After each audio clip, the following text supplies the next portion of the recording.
Hey everyone, welcome back to the channel. In today's tutorial, I'm going to show you exactly how to create a smooth, eye-catching zoom-in effect when you hover over text or images in Webflow.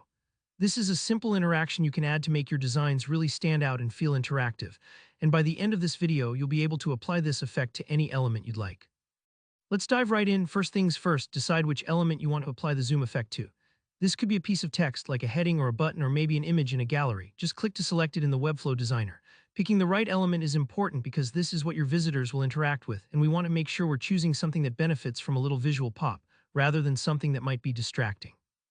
With your element selected, look over to the right side of the screen for the Interactions panel. It's the little lightning bolt icon. Go ahead and click on that.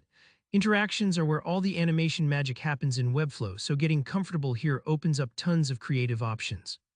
Now click Add Trigger. This is where you tell Webflow what kind of action to watch for. For our zoom effect, choose the mouse hover option.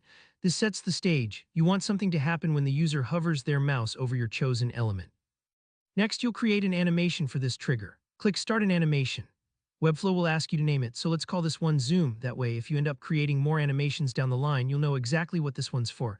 Naming your interactions clearly might seem trivial, but trust me, once your project has more actions, this little habit will save you a lot of searching around. Here where we start building the actual zoom effect. First, click Set as Initial State.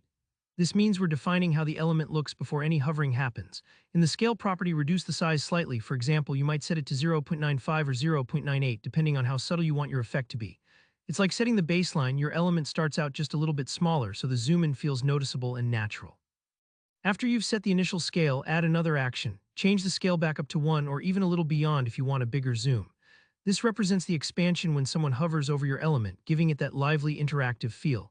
You can adjust how fast this transition happens too, so feel free to play with the timing until you get the look you want. Once that's done, save your animation. Now we need to tell Webflow what to do when the mouse moves away. That's the hover out state. Click to add an interaction for hover out. You can actually make a copy of your first zoom animation here just to save time. Open it up and this time deselect the Set as Initial State option because the element is already scaled up from the hovering and we want it to return to normal size. This makes sure the zoom effect works both ways, smoothly growing when the mouse arrives and shrinking back as soon as it leaves. Once you're finished, press Done and that's it. You've just built a professional hover zoom interaction. Hit the preview button in the top right corner of Webflow and try hovering over your text or image. You should see it expand gently and then shrink back when you mouse out. If it doesn't look quite right, don't stress. Go back and tweak your scale values or timing until it feels just right for your site. And there you have it, an engaging zoom-in hover effect ready to impress your visitors. If you found this video helpful, give it a thumbs up, and if you have any questions or want to see more interactions in Webflow, drop a comment below. Don't forget to subscribe for more tutorials, and I'll see you in the next one.